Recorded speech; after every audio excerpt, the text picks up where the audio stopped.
हर कोई जिनसे भी बात हो रही है या जो भी इस वक्त मीडिया से मुखातिब हो रहा है वो यही कह रहा है कि उनका तजुर्बा ही था जो अपने पीछे वो छोड़ कर गए और बहुत कुछ सीखने को मिला उनसे, ना ही एक राजनीतिज्ञ के तौर पर, ना ही एक राजनेता के तौर पर, बल्कि एक इंसान के तौर पर भी कि किस तरह से आम जनता के साथ जुड़ाव रखा जा सकता है, उनकी आवाज बना जा सकता है।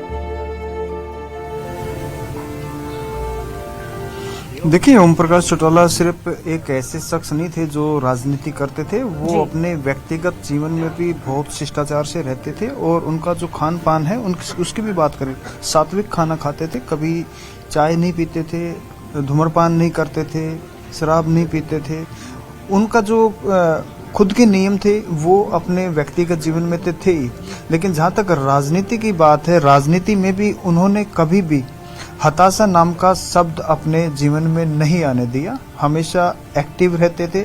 और अब 2024 की ही हम बात करें तो दो बड़े चुनाव हुए हरियाणा के अंदर, जो एक तो जनरल इलेक्शन लोकसभा और विधानसभा, इन दोनों में भी वो काफ़ी सक्रिय नजर आए। अपनी पार्टी के उम्मीदवारों के पक्ष में प्रचार करने की बात हो या फिर जनसभाओं में जाने की बात हो, वो एक्टिव नजर आए। यानी कि एक इंसान अगर जन्म लेता है तो वो कर्म करते रहना चाहिए, ये उनका मैसेज था अंतिम क्षणों तक। और ओम प्रकाश चौटाला के बारे में तो ये कहा जाता कि उनकी याददाश्त इतनी जबरदस्त थी कि प्रदेश के अंदर तकरीबन 7,000 गांव है और हर गांव में उनकी पार्टी के कार्यकर्ता हैं। बहुत से कार्यकर्ताओं को उनके नाम से जानते थे और अभी भी किसी भी गांव का कोई कार्यकर्ता उनसे मिलने जाता था, उनको पहचान लेते थे और उनके नाम से उनको पुकारते थे। ये उनकी याददाश्त के बारे में लोग नंबर भी याद रहते थे उन्हें। मैंने ये भी सुना है कि उन्हें फोन नंबर्स भी याद रहते थे।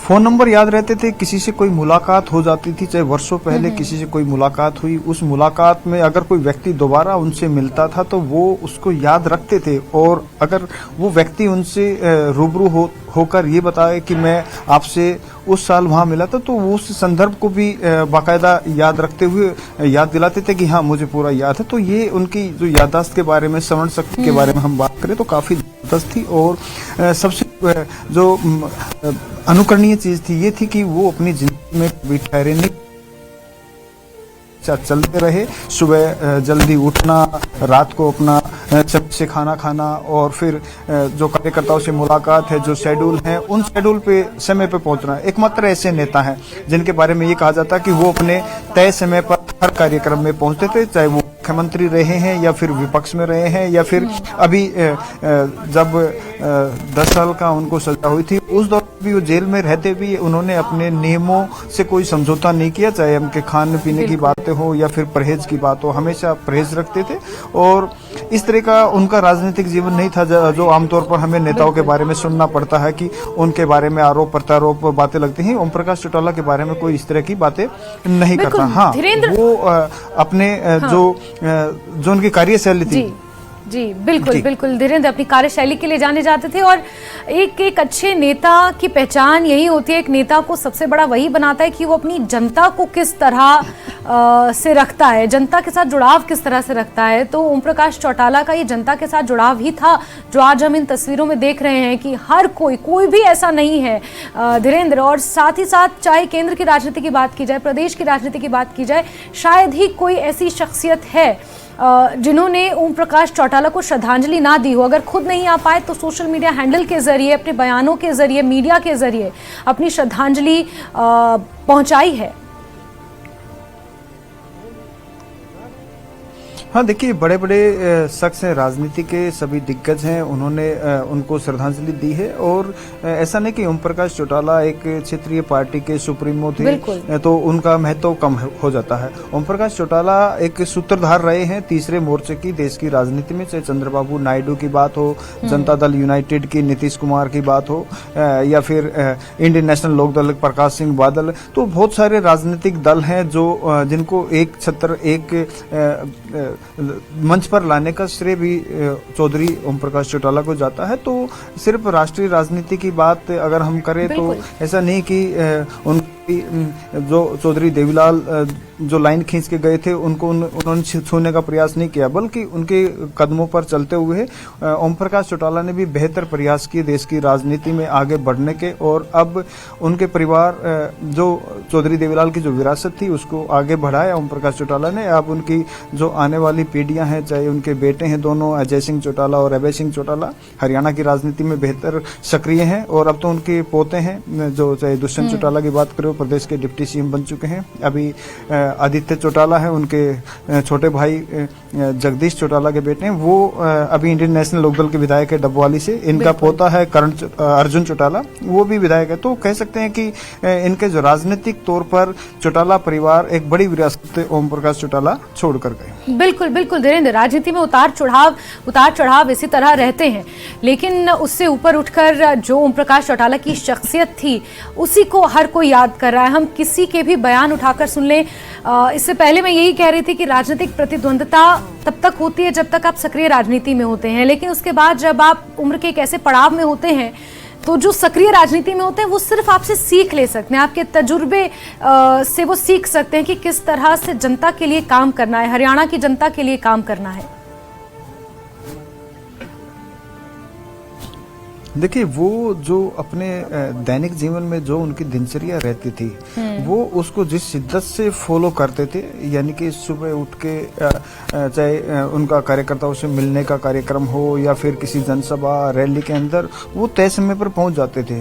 और अभी भी उम्र के इस पड़ाव पे 89 साल के थे तब भी सक्रिय रहते थे। एक मैं आपको एक वाक्य बताता हूँ कि पिछले साल की बात है, वो एक आम कार्यकर्ता, छोटा सा कार्यकर्ता रोहतक में, उनके परिवार में कोई निधन हो गया और पार्टी भी अभी इस लेवल पे नहीं थी कि भाई जिसके साथ बहुत सारे कार्यकर्ता लगे।